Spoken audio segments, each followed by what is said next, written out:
ಗುರಾವದಲ್ಕ ಮತ್ತು ಎನ್ನಡೆಲ್ಲ premium refined ಸಂಪ್ರೂವ್ oil ಅಥವಾ ನಮ್ಮ ಸ್ವದೇಶ್ ಕಾರ್ಯಕ್ರಮಕ್ಕೆ ಸ್ವಾಗತ. ಓಕೆ, ಧನ್ಯವಾದ. ನಾನು ಸಾಗದಿರುವಂತಹ ಒಂದು ಜ್ಯೂಸ್ ಅಂತೂ ರೆಡಿ ಮಾಡಿದ್ದಾರೆ. ಈಗ ಸ್ಪೆಷಲ್ಲಾಗಿ ಇನ್ನೊಂದು ಹಲಸಿನ ಬೀಜದ ಒಂದು ಡಿಶ್ ಮಾಡ್ಕೊಂಡು ಅಂತ ಹೇಳಿದ್ರು. ಯಾವ ರೀತಿ ಅಂತ ಕೇಳುವ. ಎಸ್ ಮ್ಯಾಮ್, ಈಗ ಹಲಸಿನ ಬೀಜದಲ್ಲ, ಹಲಸಿನ ಬೀಜದ ಒಂದು ಸಾಸಿವೆ ಇದನ್ನು ಹೆಚ್ಚು ಕುದಿಸ್ಲಿಕ್ಕೆಲ್ಲ, ಜಸ್ಟ್ ಹಲಸಿನ ಬೀಜ ಬೇಯಿಸಿಟ್ಟುಕೊಂಡಿದ್ರೆ ರಾತ್ರಿ ಬೇಯಿಸಿಟ್ಟುಕೊಂಡು ಬೆಳಿಗ್ಗೆ ಕ್ವಿಕ್ ಆಗಿ ಒಂದು ಪದಾರ್ಥ ಮಾಡಬಹುದು. ಹಾಗೆ ಅದಕ್ಕೆ ಅಂತ ಹೇಳಿ ಸಾಸಿವೆ ಅಂತ ಹೇಳ್ತಾರೆ. ಹಲಸಿನ ಬೀಜ ಸಾಸಿವೆ ಇದೆಲ್ಲ ಯಾವ್ದು ಹೀಗೆ ತಿನ್ಲಿಕ್ಕೆ ಅಥವಾ ಹೇಗೆ ಊಟಕ್ಕೆ? ಹೇಗೆ ಊಟಕ್ಕೆ ಊಟದ ಜೊತೆ ಕಲಸಿ ತಿನ್ಲಿಕ್ಕೆ ಆಗ್ತದೆ. ಹೀಗೆ ಬೇಕಿದ್ರೆ ಸಹ ತಿನ್ಬೋದು, ಏನ್ ತೊಂದರೆ ಇಲ್ಲ. ಮಧ್ಯಾಹ್ನದ ಒಳಗೆ ತಿನ್ಬೇಕು, ಯಾಕೆ ಹೇಳಿದ್ರೆ ಅದಕ್ಕೆ ಸ್ವಲ್ಪ ಮೊಸರು ಹಾಕ್ತೇವೆ ನಾವು. ಹಾಗಾಗಿ ಮೊಸರನ್ನು ಮತ್ತೆ ರಾತ್ರಿ ಮೇಲೆ ಹೆಚ್ಚು ಯೂಸ್ ಮಾಡ್ಲಿಕ್ಕಿಲ್ಲ. ಈಗ ನನಗೆ ಕುಕ್ಕರ್ ಬೇಕು, ಕುಕ್ಕರಲ್ಲಿ ಒಳ್ಳೆ ಬೇಯಿಸಿಕೊಳ್ಬೇಕು ಇದನ್ನು. ಕುಕ್ಕರಲ್ಲಿ ಬೇಯಿಸ್ಬೇಕಲ್ಲ, ಹಾಗಾದರೆ ಒಲೆ ಉರಿಸ್ಕೊಳ್ಬೇಕು. ಈಗ ನೀರು ಹಾಕೊಳ್ಳಿ ಇದಕ್ಕೆ ಸ್ವಲ್ಪ.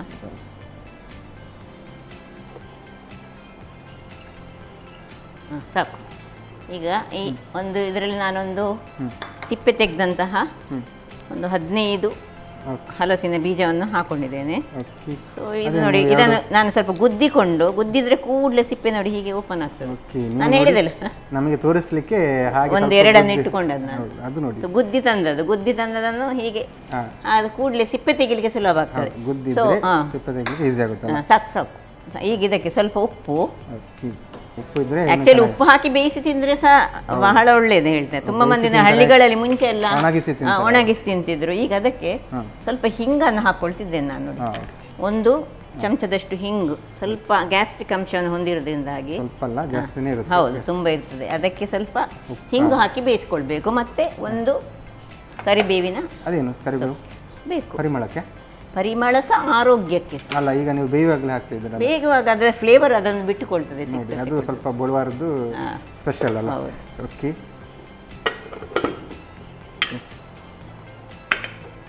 ಈಗ ಬೇಯಬೇಕಲ್ಲ. ಇದಕ್ಕೆ ಒಂದು 2-3 ವಿಸಿಲ್ ಆದರೂ ಬೇಕು. 2-3 ವಿಸಿಲ್ ಬೇಕು. ಹೌದು, ಚೆನ್ನಾಗಿ ಬೇಯಬೇಕಂದ್ರೆ.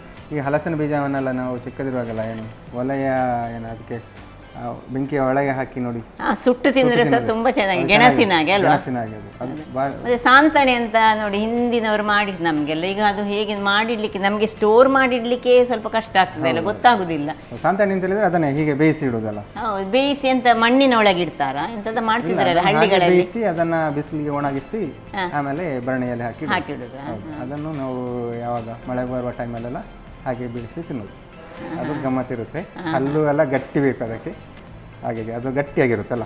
ಈಗ ಇದು ಇಡೀ ಹಲಸಿನ ಅದೇ ಬೀಜದಲ್ಲಿ ಸ್ವಲ್ಪ ಸಹ ಅದು ಓಪನ್ ಆಗಿರಬಾರ್ದಂತೆ. ಅದನ್ನೊಂದು ತಾಮ್ರದ ಪಾತ್ರೆಯಲ್ಲಿ ಸಹ ಹಾಕಿ ಗಟ್ಟಿ ಮುಚ್ಚಿಟ್ರಂತೆ ಹೊರಗೆ ಅದು ಕಪ್ಪಾಗ್ತದಂತೆ. ಆದ್ರೆ ಅದರ ಒಳಗಿನ ಬೀಜದ ಒಳಗೆ ಉಂಟಲ್ಲ, ಬಿಳಿ ಭಾಗ ಉಂಟಲ್ಲ, ಅದು ಹಾಗೆ ಅಷ್ಟೇ ಒಂದು 6 ತಿಂಗಳು ಏನು ಹಾಳಾಗುದಿಲ್ಲ ಪದಾರ್ಥಕ್ಕೆಲ್ಲ ಯೂಸ್ ಮಾಡ್ಬೋದು. ಆದ್ರೆ ನಾನು ಇಟ್ಟು ನೋಡಿದೆ ತುಂಬಾ ಸರ್ತಿ, ಫ್ರಿಜ್ಜಿನೊಳಗೆ ಇಟ್ಟರೆ ಸಹ ಇದು ಸ್ವಲ್ಪ ಹಾಳಾಗ್ತದೆ.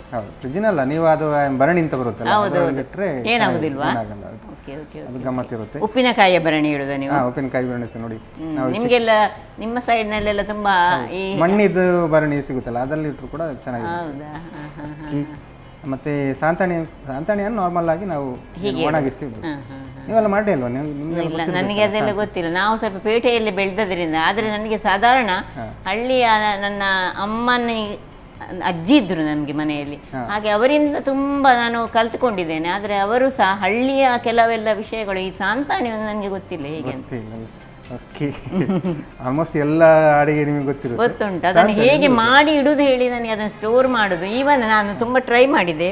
ಈ ಹಲಸಿನ ಬೀಜವನ್ನು ತುಂಬ ಒಳ್ಳೆ ಬಿಸಿಲಲ್ಲಿ ಹಾಕಿ ಒಣಗಿಸಿ ಎಲ್ಲ ಹಾಗೆ ಕೇಳುವಾಗ ಹೇಳ್ತಾರೆ, ಬಿಸಿಲಲ್ಲಿ ಯಾವುದೇ ಒಂದು ವಸ್ತುವನ್ನು ತುಂಬ ಬಿಸಿಲಲ್ಲಿ ಹಾಕಿ ಒಣಗಿಸಬಾರ್ದಂತೆ, ಅದು ಹಾಳಾಗ್ತದೆ ಅಂತೆ. ಅದನ್ನು ನೆರಳಲ್ಲಿಟ್ಟು ಮಾಡಿದರೆ ಅದರ ಪೌಷ್ಟಿಕಾಂಶ ಸಹ ಉಳಿತದಂತೆ. ಈಗ ನೋಡಿ, ಈ ಕರಿಬೇವಿನ ಸೊಪ್ಪು ಆಗಲಿ, ಇದನ್ನು ನಾವು ಒಣಗಿಸಿ ಪೌಡರ್ ಮಾಡ್ತೇವಲ್ಲ, ಆದರೆ ತುಂಬ ಬಿಸಿಲಲ್ಲಿ ಹಾಕೊಳ್ಬಾರ್ದಂತೆ. ಶೇಡಲ್ಲಿ ಒಣಗಿಸಿ ಮತ್ತೆ ಪೌಡರ್ ಮಾಡಿ ಇಟ್ಟುಕೊಳ್ಬೇಕಂತೆ. ಹಾಗಾದ್ರೆ ಪೌಷ್ಟಿಕಾಂಶಗಳೇ ಉಳಿತದೆ ಅಂತ. ಬಿಸಿಲಿನ ಇದು ಕಿರಣ ಅದಕ್ಕೆ ಬೀಳಬಾರ್ದು. ಹೌದು, ನುಗ್ಗೆ ಸೊಪ್ಪು ಸಹ ಹಾಗೆ ಅಂತೆ. ಅದನ್ನು ಶೇಡಲ್ಲಿ ನಾವು ಒಣಗಿಸಿ ಮತ್ತೆ ಅದನ್ನು ಪೌಡರ್ ಮಾಡಿಟ್ಟುಕೊಂಡು ಇಡಬೇಕಂತೆ. ಆಗ ಮಾತ್ರ ಅದರಲ್ಲಿರುವ ಎಲ್ಲ ಪೌಷ್ಟಿಕಾಂಶಗಳು ನಮಗೆ ಸಿಗುತ್ತೆ. ಓಕೆ, ಆದರೆ ನಾವು ಈಗ ಹಲಸಿನ ಹಪ್ಪಳ ಆಗಿರ್ಬೋದು, ಅದನ್ನೆಲ್ಲ ಫುಲ್ ಬಿಸಿಲಲ್ಲೇ ಅದು ಬೇಕಲ್ಲ. ಹಲಸಿನ ಹಪ್ಪಳ ಹಸಿ ಅಲ್ಲ, ಅದು ಹಸಿಯನ್ನು ಅದು ಸ್ವಲ್ಪ ಒಣಗಲೇಬೇಕಲ್ಲ. ಓಕೆ, ಇದಂತೂ ಬೇಯ್ತಾ ಉಂಟು. ಹೌದು. ಓಕೆ ಆಲ್ಮೋಸ್ಟ್ ಬೆಂದಿದೆ ಕಾಣುತ್ತಲ್ಲ. ಹೌದು, ಆಫ್ ಮಾಡ್ಕೊಳ್ಳಿ. ಆಫ್ ಮಾಡೋದಾ? ಇದನ್ನ ತಣ್ಣಗಾಗಬೇಕಲ್ಲ, ಸ್ವಲ್ಪ ತಣ್ಣಗಾಗುವಾಗ ಓಕೆ ಇದನ್ನು ತಣ್ಣಗಾಗ್ಲಿಕ್ಕೆ ಬಿಡೋಣ ನಾವು.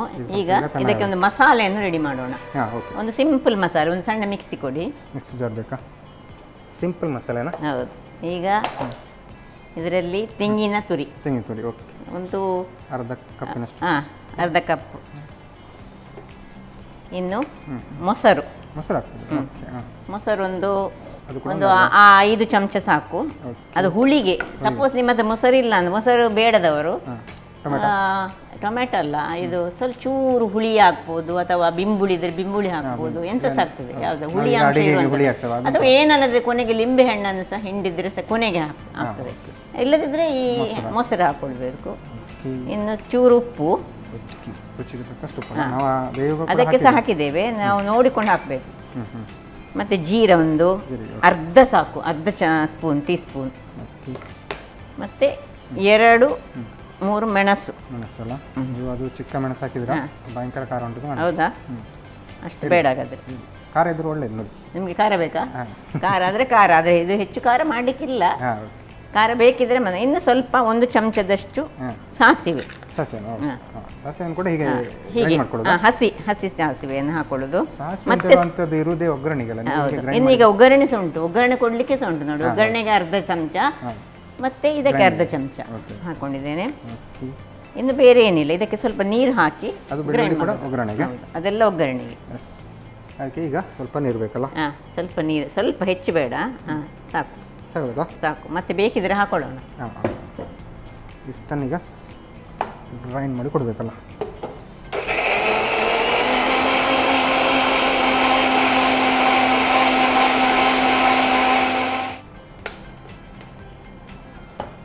ಓಕೆ, ಒಳ್ಳೆ ಫೈನ್ ಆಗಿ ಗ್ರೈಂಡ್ ಮಾಡಿದ್ರಿ. ಹೀಗೆ ಬೇಕು ನಮಗೆ. ಈಗ ಅದರದ್ದು ಪ್ರೆಷರ್ ಹೋಗಿದೆ ಅಲ್ಲ, ಅದನ್ನು ಓಪನ್ ಮಾಡಿ ಒಂದು ಇದಕ್ಕೆ ಹಾಕೊಳ್ಳೋಣ. ಸ್ವಲ್ಪ ತಣ್ಣಗಾಗಬೇಕು ಇದಕ್ಕೆ. ಇದು ಸ್ವಲ್ಪ ನೀರು ಮೊತ್ತಂಗೆ ಹಾಕ್ತಿದ್ರಾ? ನೀರು ಜೊತೆಗೆ ಹಾಕೊಳ್ಳೋಣ. ಕರೆಕ್ಟಾಗಿ ಬೆಂದಿದೆಯಲ್ಲ? ಹೌದು, ಒಳ್ಳೆ ಬೆಂದಿದೆ. ಹೀಗೆ ಒಳ್ಳೆ ಬೆಂದರೆ ಮಾತ್ರ ಅದು ಒಳ್ಳೆ ಚೆನ್ನಾಗಿ ಆಗುತ್ತೆ ನೋಡಿ.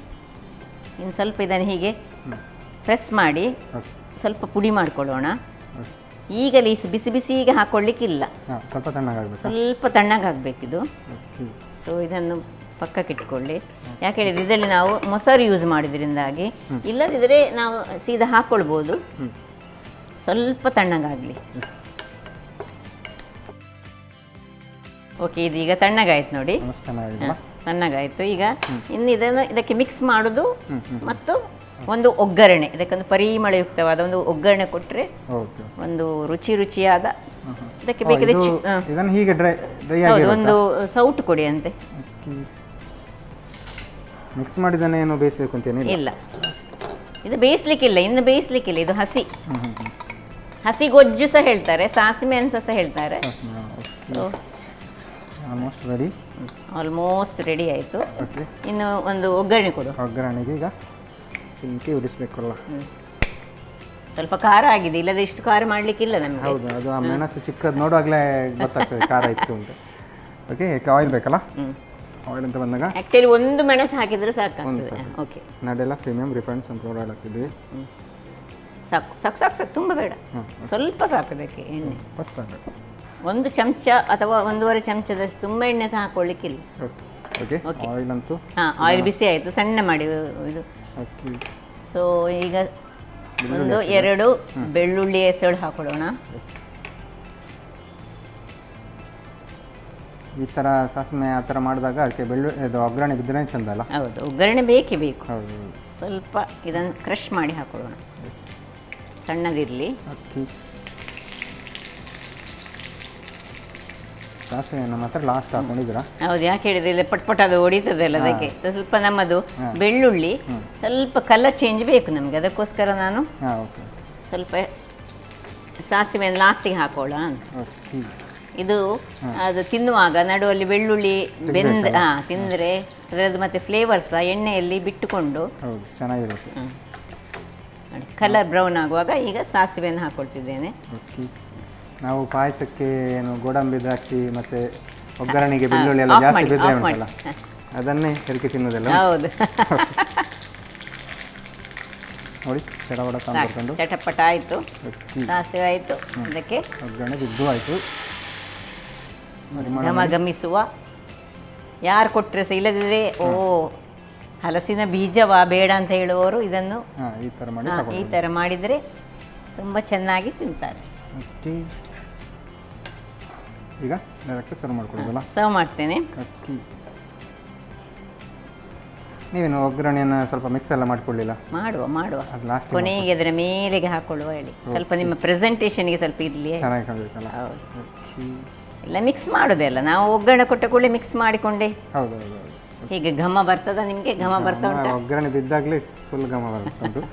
ಓಕೆ, ಇದು ಯಾವುದು ಹಲಸಿನ ಬೀಜದ ಸಾಸಿವೆ ಚೆನ್ನಾಗಿ ಬರ್ತಾ ಉಂಟು ಮ್ಯಾಮ್. ಒಗ್ಗರಣೆ ಅಂತ ಬಿದ್ದಾಗ ಪರಿಮಳ ಇಡೀ ಅಡುಗೆ ರೂಮಿಗೆ ಬರ್ತಾ ಉಂಟು. ಟೇಸ್ಟ್ ಅಂತ ಗಮ್ಮತ್ತಿರ್ಬೋದು. ಟೇಸ್ಟ್ ನೋಡೋದಾಗಿದ್ರೆ ಓಕೆ, ಇದನ್ನೆಲ್ಲ ನಾವು ಸಾಕಾಗುವಂತಹ ಹಲಸಿನ ಬೀಜದ ಸಾಸಿವೆ ಅಂತೂ ರೆಡಿ ಮಾಡಿಬಿಟ್ಟಿದ್ದಾರೆ. ನಾನಂತೂ ಟೇಸ್ಟ್ ಮಾಡೋಕೆ ಆಯ್ತಿದ್ದೀನಿ. ನಾನು ಟೇಸ್ಟ್ ಮಾಡೋಕೆ ಮುಂಚೆ ಇದನ್ನು ಹೇಗೆ ಮಾಡೋದು ಅಂತ ನೋಡ್ಕೋಬಾರ.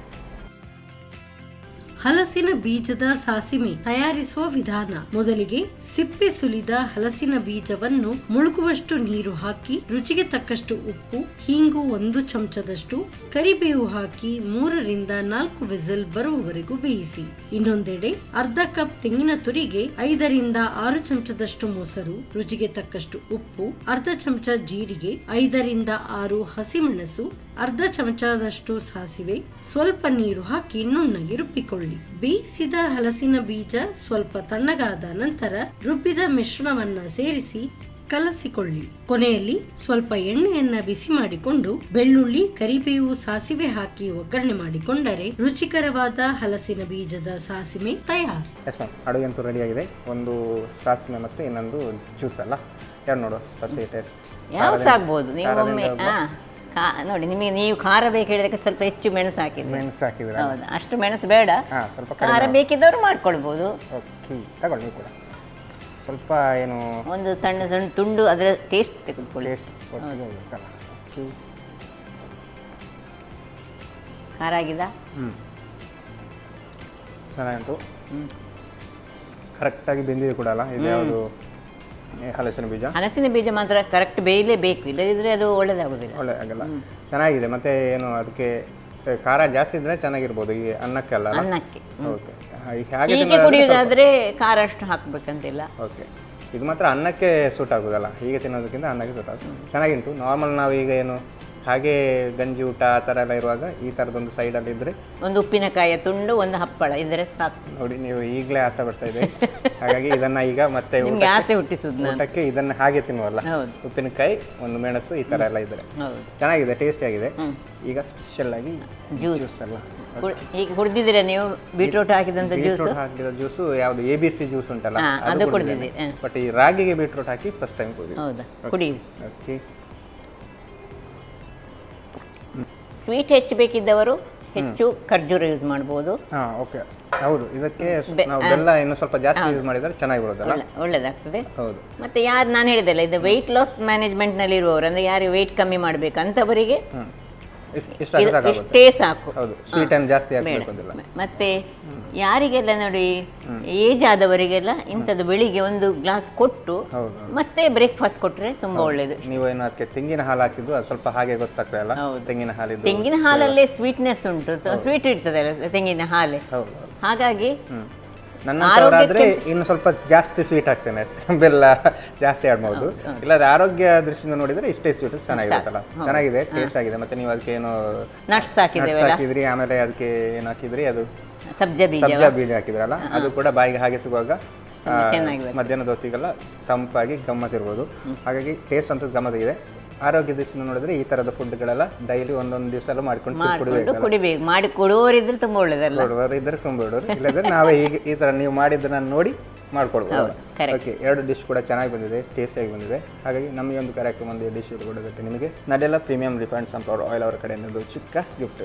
Thank you. ಹಾಗೆಯೇ ಸಂತೋಷ್ ರೈಸ್ ಮಿಲ್ಸ್ ಅವರ ಡಬಸ್ತಾರ್ ಅವಲಕ್ಕಿ ಹಾಗೂ ಕುಚಲಕ್ಕಿ ಇವರ ಕಡೆಯಿಂದ ಒಂದು ಚಿಕ್ಕ ಗಿಫ್ಟ್. Thank you. ಜೊತೆಗೆ ನಾನಾ ಮಸಾಲ ಇವರ ಕಡೆಯಿಂದ ಕೂಡ ಒಂದು ಚಿಕ್ಕ gift. Okay, thank you ma'am. Welcome. Okay, ಧನ್ಯವಾದ ಮ್ಯಾಮ್. ಸಾಕಾಗಿರುವಂತಹ ಹಲಸಿನ ಬೀಜದ ಸಾಸಿವೆ ಮತ್ತು ಸ್ಪೆಷಲ್ ಆಗಿ ರಾಗಿ ಜ್ಯೂಸ್ ಎರಡು ಕೂಡ ಚೆನ್ನಾಗಿ ಮಾಡಿದ್ದಾರೆ, ಟೇಸ್ಟಿಯಾಗಿ ಮಾಡಿದ್ದಾರೆ. ನೀವು ಕೂಡ ಮನೆಯಲ್ಲಿ ಟ್ರೈ ಮಾಡಿ ಅಂತ ಹೇಳ್ತಾ ಇವತ್ತಿನ ಸಂಚಿಕೆ ಇಲ್ಲಿ ನಿಲ್ಲಿಸ್ತಾ ಇದ್ದೇವೆ. ನಮಸ್ಕಾರ. ನಮ್ಮ ಟಿವಿ ಫೇಸ್ಬುಕ್ ಪೇಜ್ ನ ಲೈಕ್ ಮಾಡಿ, ಯೂಟ್ಯೂಬ್ ಚಾನೆಲ್ ನ ಸಬ್ಸ್ಕ್ರೈಬ್ ಮಾಡಿ, ನಮ್ಮ ಎಲ್ಲಾ ಯೂಟ್ಯೂಬ್ ವಿಡಿಯೋ ಅಪ್ಡೇಟ್ಸ್ಗೆ ಬೆಲ್ ಐಕಾನ್ ಕ್ಲಿಕ್ ಮಾಡಿ. ನಮ್ಮ ಟಿವಿ, ಕರಾವಳಿ ಕರ್ನಾಟಕದ ನಾಡಿಮಿಡಿತ.